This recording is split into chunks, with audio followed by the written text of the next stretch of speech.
अपने समय को बेकार कर रहे हैं। सम्मान समारोह तब अच्छा लगता है जब वो सम्मान बना रहे। आज आपने सिमरन का नहीं, महिला का सम्मान किया है, उस कर्मठ महिला का सम्मान किया है जो अपने डेडिकेशन से, हार्डवर्क से आगे बढ़ी है। और ऐसे कई महिलाएं हमारे परिवार में होंगी, ऐसे कई बच्चे हमारे परिवार में होंगे। और ये गालियों का कोई कंपटीशन नहीं है कि पुरुष के नाम पर गालियां चलेंगी, महिलाओं के नाम पर बंद करें। बराबरी हर जगह की है। तो अगर महिलाएं भी पुरुषों के नाम की गालियों को भी सपोर्ट करती हैं तो वो भी उतना ही गलत है। अगर हमारी महिला या पुरुष दहेज को समर्थन करता है तो वो भी उतना ही गलत है। उसको ऐसे समारोह में ना तो बुलाना चाहिए, ना सम्मान देना चाहिए और ना किसी प्रकार से मंच प्रदान करना चाहिए, क्योंकि ये चिंता का विषय है। हम किसको सर पे ताज पहना रहे हैं? उन लोगों पर जो दहेज की एक बुरी प्रथा को रोक नहीं सकते, जो सिर्फ एक स्टेटमेंट से आता है कि ना तो हम देंगे और ना हम लेंगे।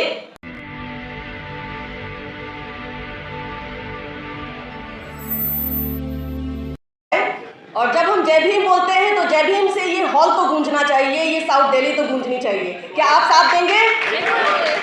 जय जय जय जय जय भीम, जय जय जय जय जय भीम, जय जय जय जय जय भीम, जय भीम। BSS NS जिन्होंने मुझे पिछली बार आमंत्रित किया था और आपने मुझसे एक वादा लिया था और मैंने भी एक वादा किया था कि जब तक आप रहेंगे मैं भी आपका साथ दूंगी। ये जो नारा है ये सिर्फ शब्द नहीं है, ये ताकत है। और ये ताकत अच्छों को भी चक्के छुड़ा देती है जब ये नारा गूंजता है। आज आप जो देश की हालत देख रहे हैं और जो आपने कहा कि देश में बहुत समस्याएं हैं, तो समस्या का निवारण देने वाले तो डॉक्टर बाबा भीमराव अंबेडकर थे, जिन्होंने पूरे संसार को समाधान दिया कि जो समाज की समस्याएं हैं उनका समाधान कैसे निकलेगा। और उन्होंने भारत के लिए भी वो संविधान लिखा जिसमें एक एक अच्छे से अच्छी, बड़ी से बड़ी जो समस्याएं हैं उनका समाधान बहुत साधारण तरीके से दिया गया। बाबा साहेब ने भी, हमारे जो महापुरुष हुए, ज्योतिबा फुले, सावित्रीबाई फुले, साहू जी महाराज, आज उनकी हम जयंती भी मना रहे हैं। और आज अब जब हम कहते हैं कि बाबा साहेब ने ये सब किया तो उनके साथ उनकी जो पत्नी थी माता रमाबाई, उनका भी पूरा सहयोग था। वो उतनी पढ़ी नहीं, उनके पास उतनी सामाजिक समझ नहीं थी, लेकिन एक विचारधारा से प्रेरित तो वो भी थी। और वो विचारधारा ये था कि जैसे हमारी बेटी सिमरन ने कहा कि डेडिकेशन, डिसिप्लिन और कमिटमेंट, हार्डवर्क, माता रमाबाई में हमें वो सब देखने को मिला। सावित्रीबाई फुले में हमें वो सब देखने को मिला कि बावजूद इसके कि समाज ने उनको पीछे हटाया, वो कभी ना तो रुके और ना डरे, ना हालात से रुके, ना किसी समाज से रुके और ना किसी भी व्यवस्था से डरे। उन्होंने वो सब काम किए जो उन्हें करने चाहिए थे। तो हम ये कहते हैं कि हमारा समाज बहुत सक्षम समाज है, लेकिन शायद हम उसे समझते नहीं हैं। इसलिए नहीं समझ पाते कि हम कुछ ऐसी बातों में लिप्त रहते हैं या फिर हम व्यस्त रहते हैं कि हम भटक जाते हैं अपने पद से। अगर हम देखें तो जो आज आपने कहा कि समाज की समस्याएं हैं, महिलाएं दुखों में डूबी रहती हैं, बुद्धा ने भी तो कहा ना कि दुख तो जो है वो जीवन का पार्ट है। जो कोई भी जीवन जीना जानता है या जिसने जीवन जिया है वो आपसे कहेगा कि वो दुखों से आगे निकलकर ही अपना जीवन जी रहा है और दुख जिंदगी में आने ही आने हैं। तो क्या कहा महात्मा बुद्ध ने? उन्होंने कहा कि नहीं, दुख है तो दुख के कारण भी हैं, लेकिन जो व्यक्ति जानता नहीं है कि उसका दुख का क्या कारण है, वो दुख में डूबा रहेगा, वो रोता रहेगा, वो बिखरता रहेगा, वो हमेशा दूसरों के ऊपर आरोप करेगा और कभी भी सक्षम नहीं बनेगा। तो दुख है तो दुख के कारण भी है, और कारण है तो उसकी जानकारी लेना बहुत ज़रूरी है। और जब आपको आत्मज्ञान होता है, जानकारी मिलती है, तो दुखों का समाधान भी होता है। ये हमारा पंथ है, ये हमारी विचारधारा है, और इस विचारधारा से जो जागरूक होना है वो हमारा काम है, वो हमारी जिम्मेदारी है। पिछली बार जब मैं मंच पे आई थी और जो संयोजक हैं उन्होंने मुझसे कहा था, मैम हम माइक पे आते हैं तो घबराते हैं, थोड़ा डरते हैं। और आज जब मैंने देखा तो लाइन थोड़ी लंबी थी, महिलाएं पिछली बार कम थी, आज लंबी लाइन है और चेयर्स भी कम पड़ रही थी। हमारी बहुत बच्चियां अभी बीच में बैठी हैं, महिलाएं बैठी हैं, और मुझे ऐसा लग रहा है कि एक साल में आपने बहुत तरक्की की है, बहुत ही तरक्की की है। इसके लिए आप सब को मेरा तहे दिल से शुक्रिया, क्योंकि आपने वो वादा निभाया और आपने कहा कि मैडम जब नेक्स्ट टाइम हम आएंगे, आप आएंगी तो आप देखेंगे कि हम और भी बेहतर तरीके से इस कार्यक्रम को करेंगे। आज सुबह से ही आप बहुत सब मेहनत कर रहे हैं, सब व्यवस्था को सुचारू रूप से चले ऐसा आप प्रयत्न कर रहे हैं। और आज का दिन भी तो खास था। क्यों वो खास बना? इसलिए नहीं कि संडे है, इसलिए नहीं कि भाई रविवार है, हमारी छुट्टी का दिन है और हम खाली हैं तो चलो चलते हैं लोगों से मिलते हैं। नहीं, एक बहुत खास मौका है, समय है अपने आप को याद दिलाने का कि सम्मान कोई और आकर नहीं देगा, उसकी भीख नहीं मांगनी है, वो सम्मान हमें खुद अर्जित करना है। और सिमरन ने आज ये जो सोच है, जो विचार है, ये हम सबको याद दिलाया कि नहीं, वो जो सम्मान है कैसे अर्जित किया जाता है। तो आपको बहुत बहुत मुबारक हो, मेरी तरफ से आपको शुक्रिया, ये अनिस की तरफ से शुक्रिया, और यहाँ जितने तमाम लोग बैठे हैं, जितना प्यार उन्होंने आपके ऊपर न्यौछावर किया है, मुझे बिल्कुल भी ये संदेह नहीं है कि हमारा समाज भटका हुआ है। वो सही दिशा में है, वो सही चीज़ का सम्मान कर रहा है, और वो आपके इस संघर्ष में आप अकेले नहीं हैं। ये सारे लोग जितने यहाँ बैठे हैं, इनके साथ और 10, 20, 30, 50 जुड़े हुए होंगे, ऐसा मैं सोचती हूँ, और वो सब आपके साथ हैं। तो ये आपके अकेले का संघर्ष नहीं है, ना संघर्ष अकेले का होता है, ना जीत अकेले की होती है। जब हम कोई पद हासिल करते हैं, उसकी खुशी भी उतनी ही जोर से सबके बीच में बांटनी चाहिए जितनी हम खुद में खुशी महसूस करते हैं। आपने कहा आप अपने समाज की पहली महिला हैं, और जब आपको पता चला कि वाल्मीकि समाज से आते हुए आपने ये एग्ज़ाम क्रैक किया एंड आपके पास इतनी डिफ़िकल्टीज थी, फिर भी आपने अपने जो विचार है उसको कहीं भटकने नहीं दिया। जब मैं विश्वविद्यालय में आई थी तो मुझे भी ऐसा ही प्रतीत हुआ था कि जिस पोजीशन पे मैं आई हूँ, उस पोजीशन पे मैं पहली ही महिला हूँ अपने समाज की और अपने परिवार की। हमारे समय में बेटियों को इसलिए पढ़ाते थे कि अच्छा लड़का मिल जाएगा, अच्छा घर मिल जाएगा, लड़कियां थोड़ा सलीका सीख लेंगी तो घर अच्छे से चला सकेंगी। लेकिन क्या हुआ ना, एक इस सोच के साथ एक चीज़ और हो गई कि हमारे माता पिता ने थोड़ी कोशिश करके, थोड़ा बराबरी का हक देके मुझे विश्वविद्यालय तक पहुंचा दिया, और मैं पहुंच गई यूनिवर्सिटी। अब मैं यूनिवर्सिटी पहुंच गई तो भाई विचार तो विचार है, विचार तो क्रांति लाता है। विचार से शांति भी आ सकती है और क्रांति भी आ सकती है, और जब व्यक्ति शांत होता है तो क्रांति भी उतनी ही जोरों से आती है। तो एक क्रांति का बिगुल हमने भी बजा दिया, और हमने भी कहा कि नहीं, आगे तो बढ़ेंगे, अपने मान सम्मान की लड़ाई करेंगे और बाकी सारी रूढ़िवादी चीज़ों को पीछे छोड़ेंगे। आपने यहाँ तक लाया है, हम वादा करते हैं कि आपका कभी सर नतमस्तक नहीं होगा। तो मैं भी प्राउड फील करती हूँ कि मेरे फैमिली, मेरे पेरेंट्स, उन्होंने मुझे वहाँ तक भेजा, लेकिन लड़ाई सिर्फ वहाँ तक की नहीं थी, अभी बात तो बाकी थी, पिक्चर अभी बाकी है। I will not speak like a professor, but I will speak like अ क्रांतिकारी। पिक्चर तो अभी बाकी थी, शादी होना तो बाकी था, शिक्षा पूरी करने की जो लड़ाई थी वो भी बाकी थी, पद हासिल करने की लड़ाई भी बाकी थी, और सम्मान हासिल करने की लड़ाई अभी बाकी थी। लग रहा था नौकरी भी मिल जाएगी, शादी भी हो जाएगी, सब हो जाएगा, सम्मान कैसे मिलेगा? और उस सम्मान की लड़ाई में जैसे माता रमाबाई ने बाबा साहेब का साथ दिया, ज्योतिबा फूले का साथ हमारी माता ने दिया, सावित्रीबाई फूले ने दिया, और ज्योतिबा फूले ने भी उनका पूरा साथ निभाया। तो मेरे इस संघर्ष में भी मेरा किसी ने साथ निभाया। आप जानना चाहेंगे वो कौन है? बिल्कुल, हमारे पार्टनर हैं डॉक्टर कृष्णदेव। इन्होंने मुझे वो संघर्ष, वो सम्मान और उस लड़ाई में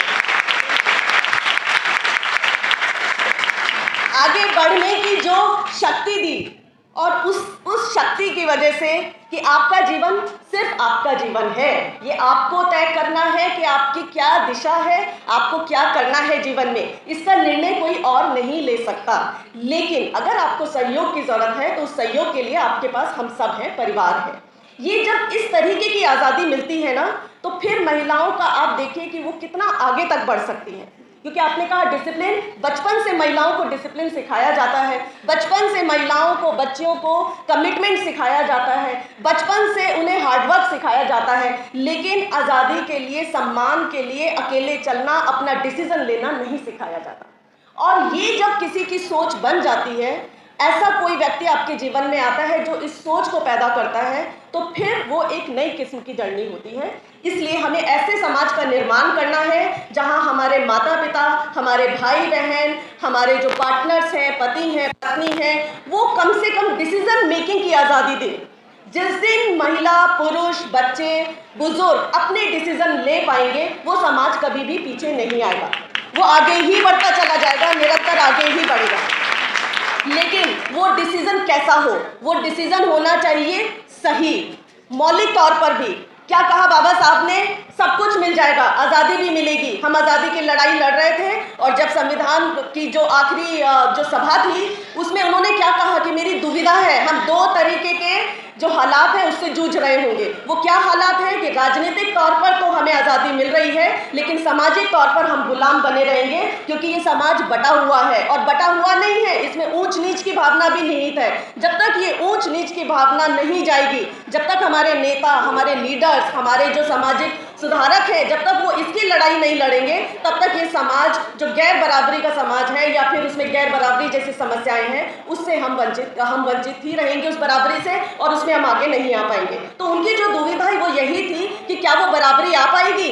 हमें आज़ादी तो मिली लेकिन हमने वो गैर बराबरी को बनाकर रखा और उसमें सिर्फ दूसरे लोगों ने जाति में देखे तो आप कहें हमसे ऊपर की जाति ने हमें दबाया, ऐसी बात तो है, ये तो हम सब जानते हैं। लेकिन जब हम परिवार, एक जो मुख्य यूनिट है, पहली यूनिट कहते हैं जिसको, जो आधार है समाज का, उसमें भी गैर बराबरी है। उसमें गैर बराबरी है पुरुष और महिला के बीच में, जो सुबह से शाम तक चलती है, 24 घंटे की गैर बराबरी है, 365 दिन की गैर बराबरी है वो। और उसके अंदर जब हम देखते हैं कि एक जो महिला वर्ग है वो वंचित है हर उस चीज से जिसका सुख पुरुष को मिला है, वो जिस दिन समझ में हमें आएगा हम वो बराबरी का समाज तय करेंगे। आज हम कहते हैं ना, जिसकी जितनी संख्या बारी उसकी उतनी हिस्सेदारी।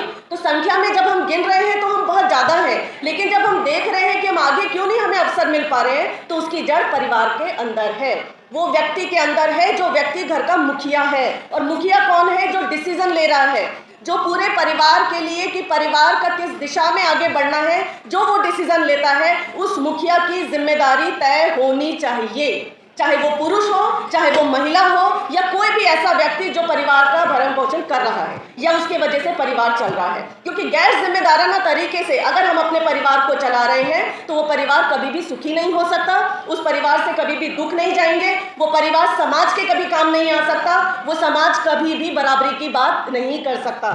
इसलिए हमें उस परिवार में उस मुखिया की जिम्मेदारी को तय करना होगा कि वो कैसी सोच रखता है। आज हमारी एक बेटी ने कहा कि गालियां तो हम सब देते हैं जब गुस्सा आता है, और हम में से कोई नहीं कह पाया कि नहीं हम गाली नहीं देते, लेकिन जब गाली निकलती है तो महिलाओं के नाम की निकलती है। इससे हमारा जो सर है वो शर्म से झुक जाना चाहिए, हमारे गले से पानी नीचे नहीं उतरना चाहिए कि हम कैसे समाज में रहते हैं, कैसे परिवार में रहते हैं जहां महिलाओं के नाम पर गाली दी जाती है। ऐसे समाज का तिरस्कार करना होगा, ऐसे पुरुष का भी तिरस्कार करना होगा, ऐसे बच्चे का भी तिरस्कार करना होगा, स्टूडेंट का भी करना होगा, नेताओं का भी करना होगा।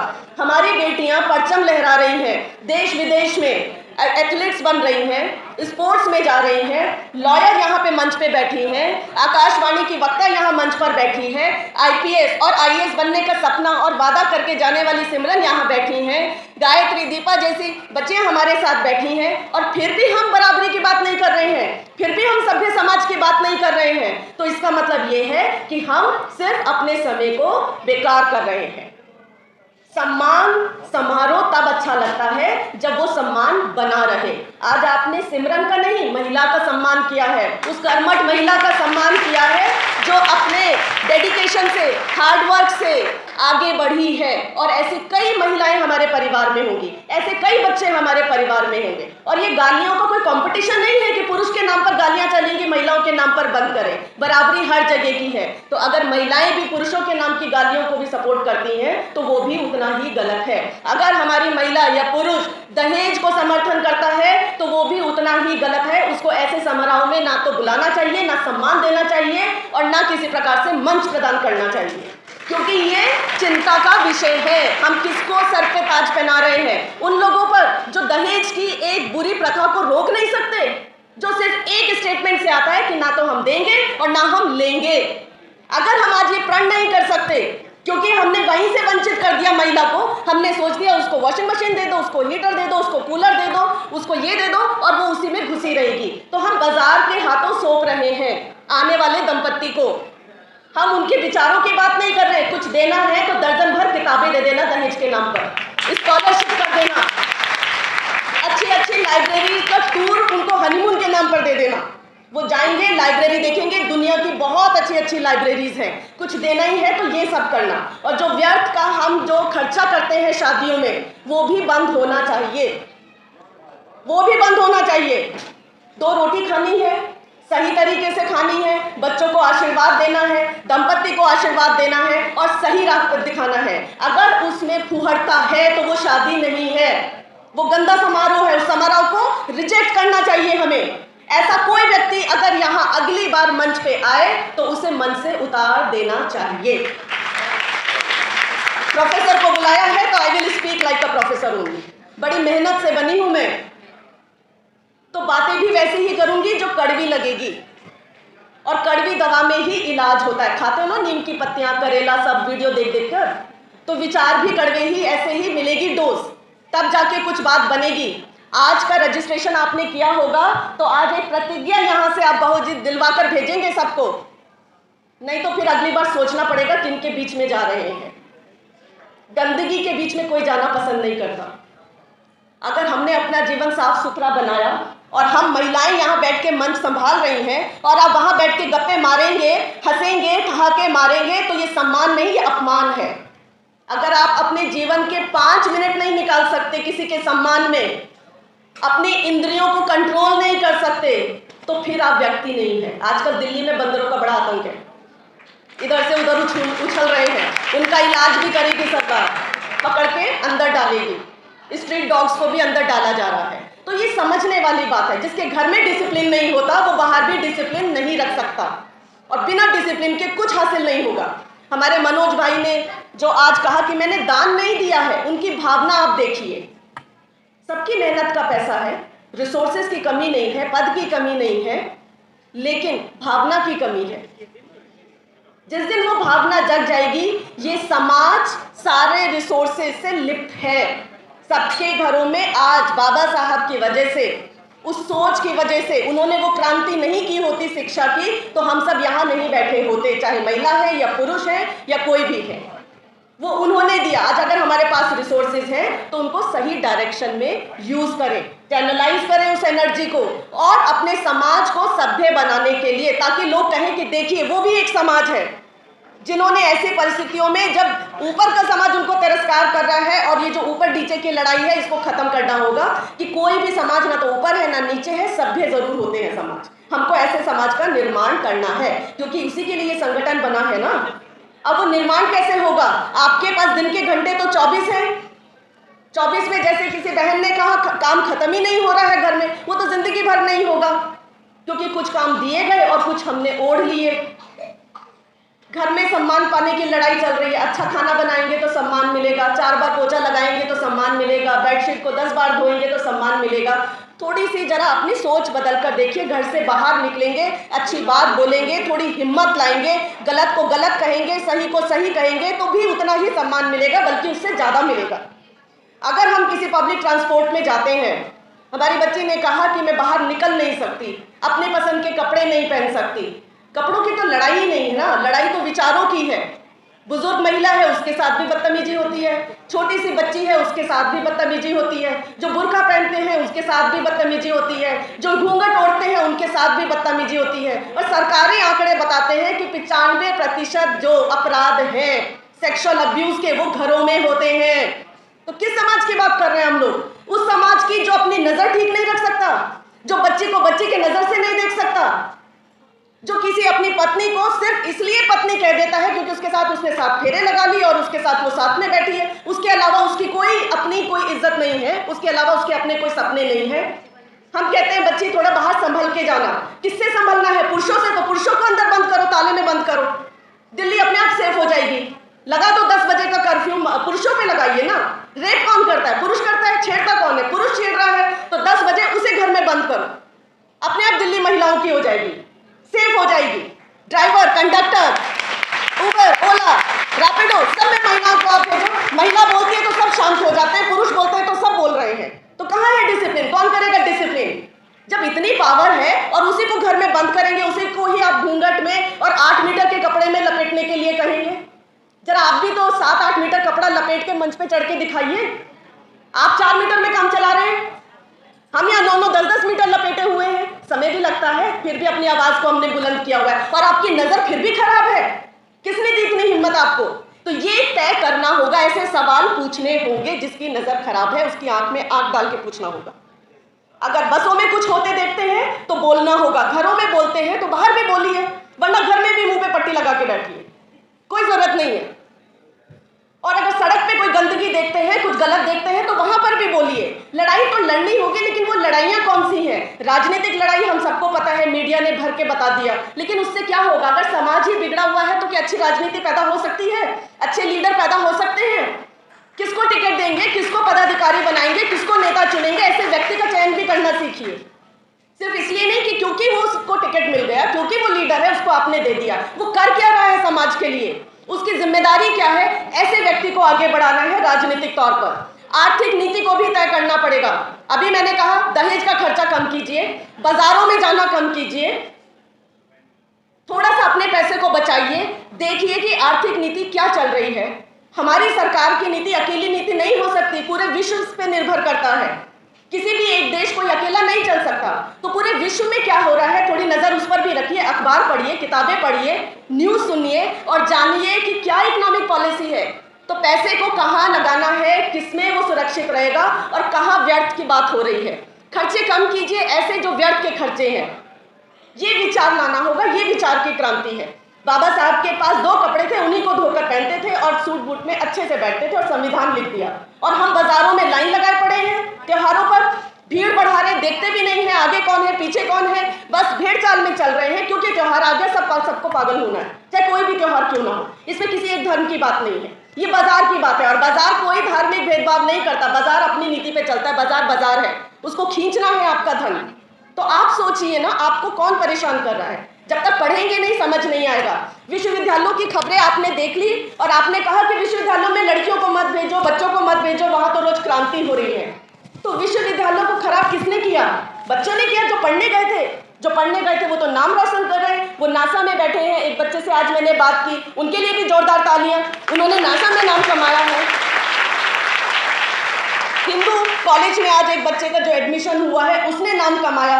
हमारी बेटियां बैठी हैं यहाँ पर, मैं विश्वविद्यालय में हूँ, तो हम बिगाड़ रहे हैं क्या? वो खुरापाती तत्व तो घरों में भी है, समाज में भी है, विश्वविद्यालयों में भी है, उनका इलाज अलग है। लेकिन उसकी वजह से विश्वविद्यालयों के शीशे तोड़ देना, उनके खर्चों को कम कर देना, वहाँ कोर्सेज कम कर देना, वहाँ टीचर की भर्ती ना होना, वहाँ अपने बच्चों को ना भेजना, ये कौन सी बात है? तो हमें सोचना पड़ेगा कि हम शिक्षा की क्रांति में भी कौन सी क्रांति लाना चाहते हैं।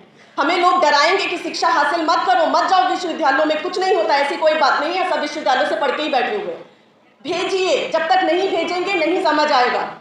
इसलिए राजनीतिक, आर्थिक और शैक्षिक ये जानकारी होना बहुत ही जरूरी है। चौथी बात सांस्कृतिक, वो बहुत जरूरी है।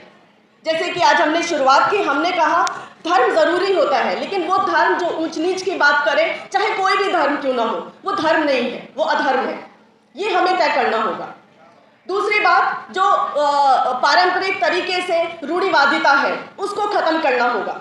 आप जिसको भी मानते हैं नमन कीजिए, अपने ऊपर विश्वास रखिए। कहा ना अपदीवो भव, आपको अपना ही दीपक खुद ही बनना है। तो अपना दीपक खुद बनना है तो मन में वो आने चाहिए भाव, उस तरीके का मेडिटेशन रिक्वायर्ड है, उस तरीके की शांति रिक्वायर्ड है, उस तरीके का धर्म रिक्वायर्ड है।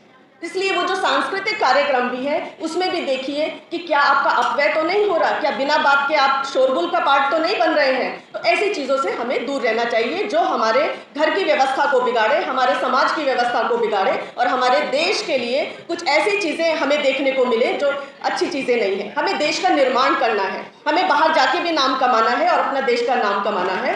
ऐसी हम सोच रखेंगे तभी समाज आगे बढ़ेगा। Thank you so much. मैंने थोड़ा जोर से बोला।